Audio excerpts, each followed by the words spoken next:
بیٹا اس کو اپنی آنکھوں کے سامنے جاتا ہوا نظر آ رہا تھا۔ فیصل اکلوتا بیٹا تھا، لیکن بابا جی نے انہیں کنفرم کر دیا کہ عمل آپ کو یہی کرنا پڑے گا۔ تو جناب چودھری فضل دین پشیمان ہو کے، شرمندہ ہو کے، نظریں جھکا کے اپنے گھر آ جاتا ہے۔ صبح سویرے اٹھتا ہے جناب، اور بابا جی یہ بھی تاکید کرتے ہیں کہ آپ نے ایک مسجد میں نہیں رہنا۔ ایک مسجد کے جوتے سیدھے کیے، پھر ظہر کسی اور مسجد میں، عصر کسی اور مسجد میں، گاؤں گاؤں گھومنا ہے۔ اللہ اکبر، اللہ اکبر۔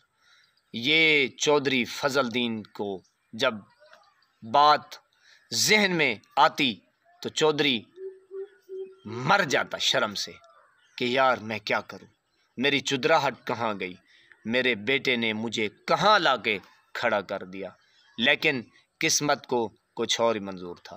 تو جناب چودھری فضل دین پوری رات سوچتا رہا، آخر کار صبح سویرے اٹھا اور ایک مسجد میں، اپنے گاؤں کی مسجد سے شروع کی، یعنی کہ اپنے ہی مسجد سے شروع کیا۔ نماز پڑھ کے فارغ ہو کے جلدی جلدی آیا کہ میں اندھیرے سے چپکے سے جوتے سیدھے کر کے نکل جاؤں گا، کسی کو پتہ بھی نہیں چلے گا۔ ہاں البتہ بابا جی نے یہ ضرور کہا تھا کہ تم بے شک منہ جھکا لینا، نظریں نیچی کر لینا۔ تو جناب اس طریقے سے چودھری فضل دین کرتا کرتا کرتا ہر گلی، ہر محلہ، نگر نگر، گاؤں گاؤں، یعنی کہ اپنے علاقے کے تمام مسجدیں، ایک ایک مسجدیں کے جوتے سیدھے کرتا، اور جناب اسی طرح کرتے کرتے اللہ کا ایک دن ہوتا ہے، سبھی دن میرے اللہ کے ہیں، ایک دن ایسا ہوتا ہے کہ وہ جوتے سیدھے کر رہا ہوتا ہے، اور اس کی جو میں ہے، جو اندر کی چدراہٹ ہے، وہ ختم ہو جاتی ہے، اس کو مزہ آ جاتا ہے، اور جناب وہ اپنے بیٹے کا غم بھول جاتا ہے۔ اسے اتنا سکون محسوس ہوتا ہے کہ چودھری مٹی میں رول جاتا ہے، مٹی مٹی ہو جاتا ہے، خاک ہو جاتا ہے۔ ایک دن، سبھی دن میرے اللہ کے ہیں، ایک دن آتا ہے کہ چودھری فضل دین آرام سے جوتے سیدھے کر رہا ہوتا ہے۔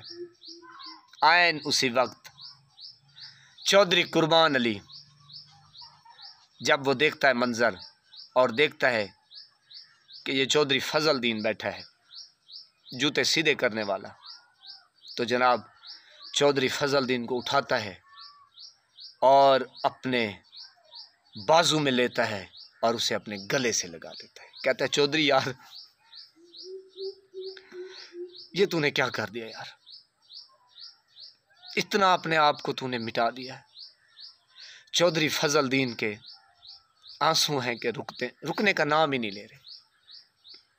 چودھری فضل دین دھاڑے مار کے روتا ہے، چیخیں مار کے روتا ہے، کہتا ہے یار میرے بیٹے سے غلطی ہو گئی ہے، میرے بیٹے کو خدا کے لیے معاف کر دے۔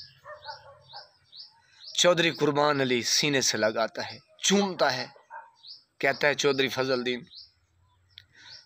تو نے تو میرا جو اندر کا انسان تھا، جو قربان تھا، چودراہٹ میں، اپنی دندناہٹ میں مشغول تھا، تم نے اسے آج خاموش کرا دیا ہے، سلا دیا ہے۔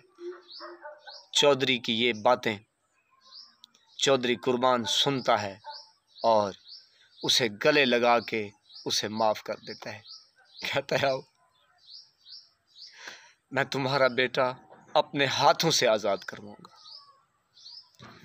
تو جناب یہ ہے چودھری کی سچی کہانی، ایک عالم کے زبانی میں نے سنی جناب۔ تو آپ بھی معاف کرنا سیکھیں۔ اللہ پاک سے دعا ہے اللہ پاک آپ کو سلامت رکھے، ہنستا بستا پھولوں کی طرح مہکتا ہوا رکھے، نماز 5 وقت ادا کیا کریں، والدین کی خدمت کرتے رہا کریں، ہمسایوں کا رکھے خاص خیال، ہمیشہ ہمیشہ حق اور سچ کی آواز کو بلند کرتے رہا کریں، جہاں دیکھیں کسی کے ساتھ ظلم زیادتی وہیں پر اپنے ہونے کا ثبوت دیجیے۔ اللہ نگہبان۔ لگتا ہے باہر کوئی آیا ہے۔